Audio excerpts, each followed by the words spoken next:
Football at 4. It is draft week, everybody. This is big for me. I'm a big NFL draft nerd, draft Nick, draft fan, whatever you want to call it. I like trying to measure my evaluation process against those in the league. And if there's one thing that I think should go without saying before a draft, where you're going to be maneuvering to try to get the best value at every pick, it's be careful with your information. Be careful. Loose lips sink ships. You don't want anybody to know your next move. Panthers might not be the best at this. They might be a little gossipy, little gabby, little loose-lipped, if you will. The Panthers don't hide their infatuation much, and I do think that forces them at times to feel like they need to be aggressive. Do you know what would be a bad feeling?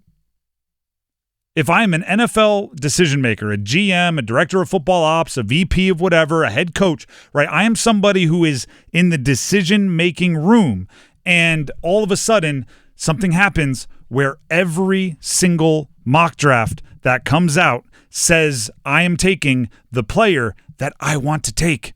Almost like we're seeing it right now with the Carolina Panthers and Jalon Walker. Seems like it. And then I go back to last year, and I don't know, this might not be their fault, but also they didn't have to say it. Remember when Xavier Legette was talking to the media before the draft last year? And I have the quote in front of me.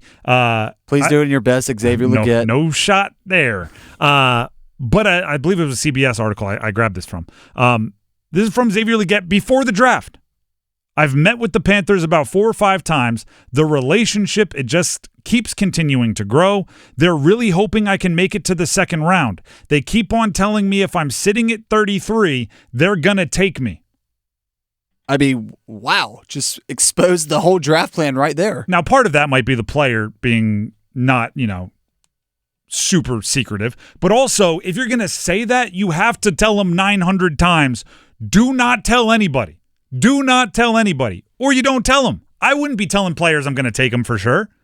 No shot, because they might do what just happened. So what happened? They ended up having to trade up from the 33rd pick up to the 32nd pick, probably because there were a bunch of teams there that needed wide receivers, and they were feeling like, ooh, everybody knows we want Xavier Legette. We better go get him. Well, it seems like everybody knows they want Jalon Walker this time.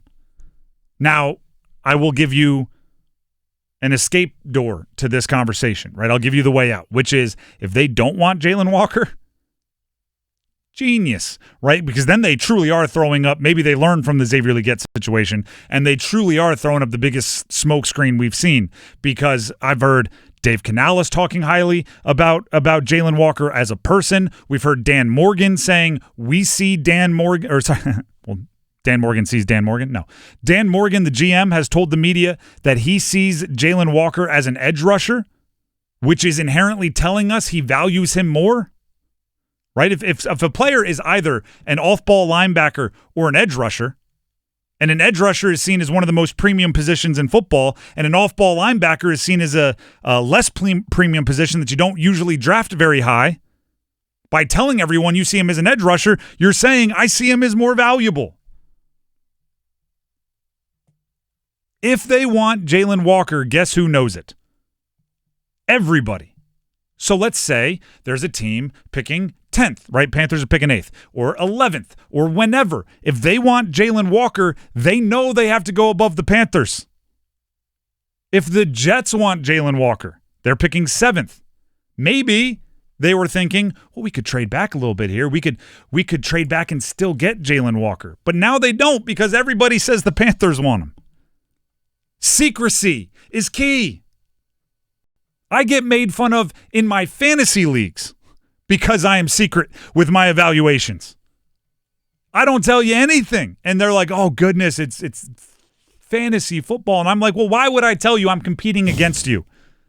I'm trying to win over here. And I don't have $1 billion franchise at my back. I don't have hundreds of millions of dollars in salary cap to spend, and I need to get value out of every dollar.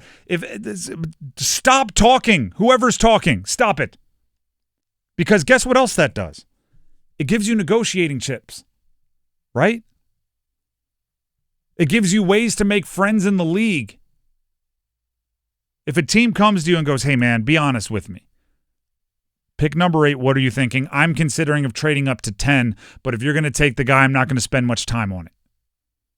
By the way, you don't have to give them anything, right? You could say, I'm going to play it close to my vest here. I'm not going to let you see my cards. Or you can think, all right, let me build up some goodwill here.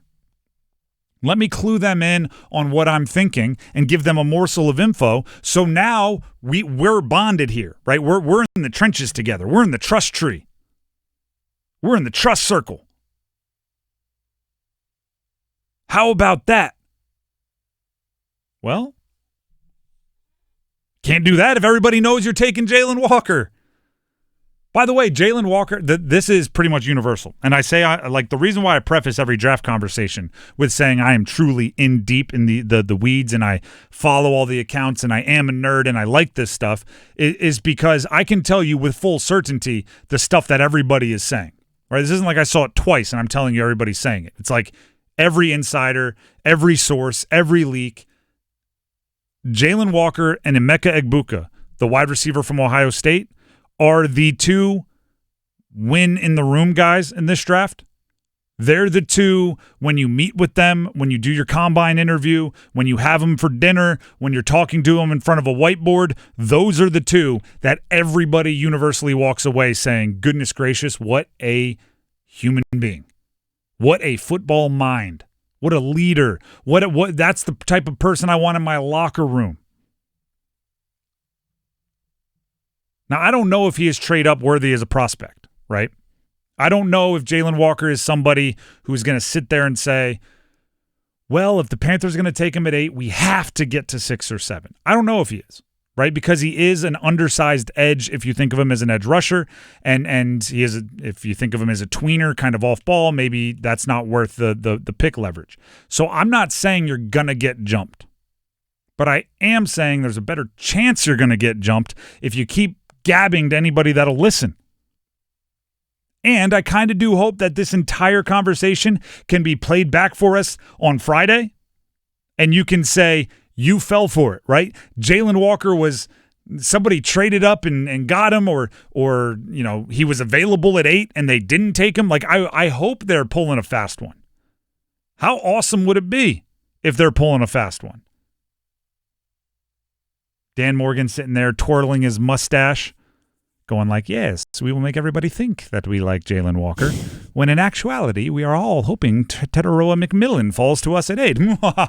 Like, maybe that's what they're doing. Based on last season, maybe not, but maybe they learned their lesson and they're course correcting. Or he's thinking, we'll let everybody think we want Jalon Walker so that way people will come to us and then we can negotiate and trade back a little bit, get some more assets, and all of a sudden we have about, 2 to 3 picks in the 3rd, 4th round maybe? Yeah, I mean, if you can trade, it's really hard to know how deep in the weeds they are. Because if we're being honest, Dave Canales and Dan Morgan don't strike me as game players, right? They almost value, like, I'm upfront and honest. You ask me a question, I'm going to answer it. And right. I'm going like, which is good so many times of the year.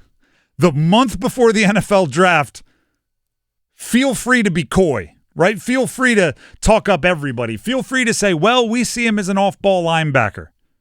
Then draft him and go, well, we see him as an edge rusher. Like, it's you don't need to everybody to know everything going on in your business. It's why, like, I would listen to all my scouts if I were a GM. I would have them in the building as often as possible. We'd be watching film together. But there would be a big board that no more than 4 or 5 people know about.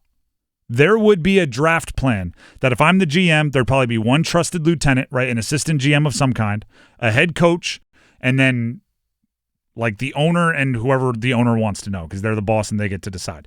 But I'm trying to keep it 4 people. And I'm making sure they know that if it gets out, it's one of us 4, and that's going to be an issue. Secrecy is paramount this time of year in the NFL. And then you can decide what messages do get out, right? You can use Schefter to your advantage. You can use McShay to your advantage. Give them 2 truths and a lie. Let them go do your bidding for you. Right? Adam Schefter put out an article today that literally, it's like, oh, I'm emptying my notebook before the draft. It's on ESPN.com. You can go check it out. There's one section that literally says, like, these players on rookie contracts may be available to trade. I'm like, all right, so these are players that GMs told you, get their name out there. We want offers on. Yeah, there you go. It's like, I don't know. Perhaps, maybe they could be available. These specific 16 names or whatever. It's one game of telephone, except when it gets to Schefter, that's when it starts getting jumbled around a little bit. And it's not stupid, right? If you want to sell them, you just want offers. What do? Like if you have a car for sale, what do? You get the soap out and you write on the back windshield, for sale, with a phone number, right? And then when you're driving around, your phone rings. That's what they're doing. They're using their information to get their desired result. Don't just talk to talk.